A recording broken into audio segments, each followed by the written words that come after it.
I'm here with Bruno Siciliano, co-editor of the Springer Handbook of Robotics. Now, you've just come off stage. Can you tell us a little bit about the handbook? Yes, the handbook took 12 years of my life. I used to say that the handbook is like my fourth child. I got 3 children, and I worked on the handbook project from 2002 until 2008 for the first edition, and then from 2010 to 2016 when the second edition that you're holding, came out and was published. And this has been really a long story. But actually, the way we conceived, the way we created the group working on the handbook was very unique.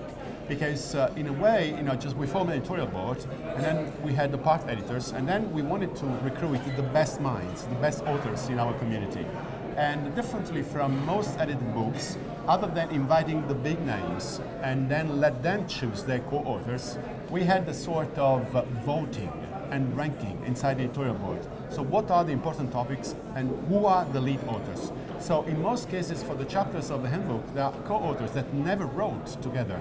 So we also wanted to have a good geographical distribution, but more importantly, we wanted to avoid this kind of school of thoughts and parrots in the scientific community. So we wanted to be as unbiased as possible, and so in a few cases we had to solve some kind of diplomatic issues in which authors coming from 2 different schools of thought were not really eager to write together. But for us, what was important was like striving for quality.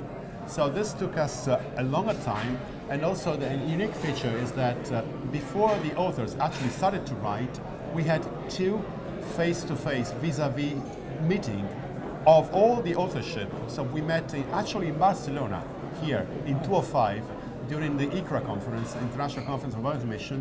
We had this one-day workshop in which authors were talking about what to put, and it was a kind of critical discussion about what topics had to be in the handbook and how a chapter in the first part would relate to the following chapters. So we really were building the grid and make sure that the contents would be uniform, not only in terms of terminology and symbols, but in terms of the cut of the contents to be of value of tutorial type. And then in 2006 in Orlando, we had a second workshop, and only then we committed the write-up in the last 2 years for the first edition, the project, to the authors to write. And the result was, this has been one of the best-selling books, and it's considered to be the reference source in our field. Yeah. And when we decided to work on the second edition, it was this, what are we going? Of course, we updated the contents. We went from 64 to 80 chapters, and also we added some new topics, and especially in the last part, like robots and humans and life and robotics. There are a number of new issues that deal with concern with robotics, and they go beyond engineering technology from where robotics came from. And also, we wanted to also provide some kind of greater service to the community, and then we were coming along. Nowadays, authors of scientific papers always publish their papers with the video footage, with the video clip, yeah. And say, we want to do the same.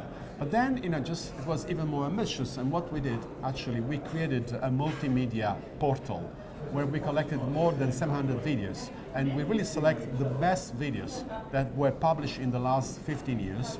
And most of the chapters, they have links to the videos. And the nice thing, also we developed a very nice, very cool app for smartphones, tablets, phablets. So the app recognizes the video tracker, and then you can read the contents, and then the video icon pops up, and you can play the video as naturally as it can be while you're reading the contents of the book. Wow. And this has been a major innovation into the publishing business, to the best of my knowledge. Yeah. And how do you think this book is going to change the world of robotics? Well, this book, I think, has opened since the first edition. For those working in robotics, most of the contents are already known.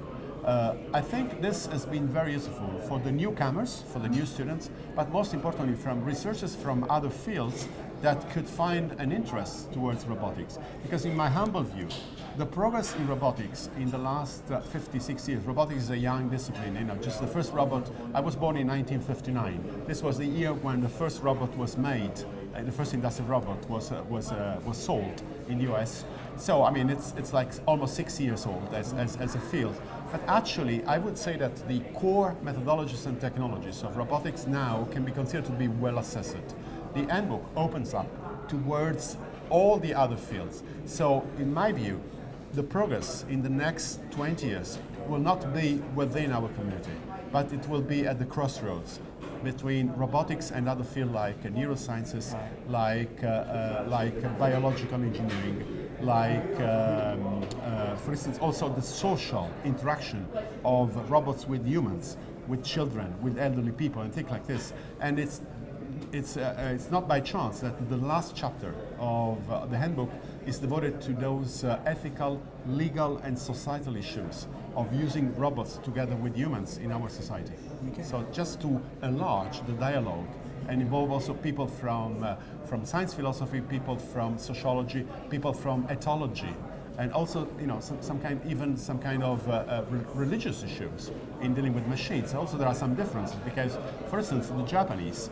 Why, if you go to Wikipedia, more than 90% of the robot photos on Wikipedia are Japanese robots. This does not correspond to the reality in the sense that Europe and America we are as advanced as the Japanese. So why is that? Because it's part of their society and it's part of their culture and ultimately of their Shintoism. Because the Shintoism religion is a sort of animistic in the sense that the Japanese, they believe that machines have a soul. So that's why they are so obsessed to make machines, robot, to look like humans or like animals, like anthropomorphic or like zoomorphically inspired. Whereas perhaps in the Western culture, we're kind of scared to have, to deal with a kind of repli, like a machine that looks like, we like the kind of smartphone, and the machine must have kind of appearance which should not be kind of similar to human, to set the distinction.